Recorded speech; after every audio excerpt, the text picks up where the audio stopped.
12 ফেব্রুয়ারি।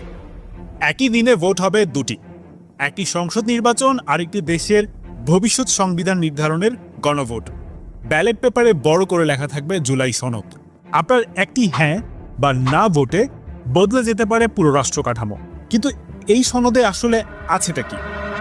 কেন সরকার হ্যাঁ ভোটের জন্য এতটা জোর দিচ্ছে? চলুন সহজে আমরা বুঝে নিই। দীর্ঘ আলোচনা আর রাজনৈতিক দলগুলোর মতামতের পর তৈরি হয়েছে 84টি সংস্কার প্রস্তাব। এর মধ্যে 47টি সরাসরি সংবিধানে পরিবর্তন আনবে, আর বাকি 37টি আইন বা নির্বাহী আদেশের মাধ্যমে। বিদ্যমান সংবিধানে আমরা বাঙালি জাতি হিসেবে পরিচিত, কিন্তু জুলাই সনদ কার্যকর হলে আমাদের রাষ্ট্রীয় পরিচয় হবে বাংলাদেশি।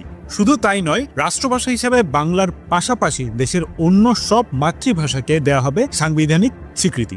সবচেয়ে আলোচিত পরিবর্তন হলো এক ব্যক্তি জীবনে 10 বছরের বেশি অর্থাৎ 2 মেয়াদের বেশি প্রধানমন্ত্রী